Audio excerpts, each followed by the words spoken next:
পশ্চিম সুন্দরবনের মাল্লাখালী এলাকায় কোস্টগার্ডের অভিযানে ডাকাত করিম শরীফ বাহিনীর হাতে জিম্মি ৩৩ জনকে উদ্ধার করেছে কোস্টগার্ড। তাদের মধ্যে ৬ জন নারী। এ বিষয়ে আরো জানবো, সাতক্ষীরা থেকে যোগ দিচ্ছেন আমার সহকর্মী আকরামুল ইসলাম।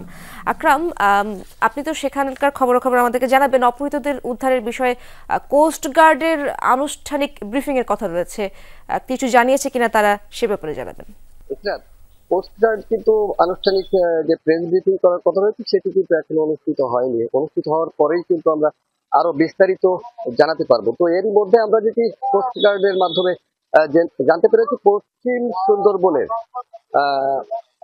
মাল্লাখালী এলাকায় কোস্টগার্ড একটি অভিযান পরিচালনা করে। তাদের কাছে খবর ছিল যে খুলনা জেলার কয়রা উপজেলার বিভিন্ন এলাকার যারা বাসিন্দা ৩৩ জন জেলে সুন্দরবনে মাছ এবং কাঁকড়া আহরণ করতে যায় এবং তাদেরকে করিম শরীফ বাহিনীর জলদস্যু বাহিনী তারা কিন্তু অপহরণ করে এবং জিম্মি রাখে। সেই তাদেরকে উদ্ধারের জন্য মূলত কোস্টগার্ড অভিযান পরিচালনা করে এবং গতকাল বুধবার বেলা ১১টা থেকে সন্ধ্যা পর্যন্ত এই অভিযান পরিচালনা করা এবং অভিযানে ৩৩ জন জেলেকে উদ্ধার করা।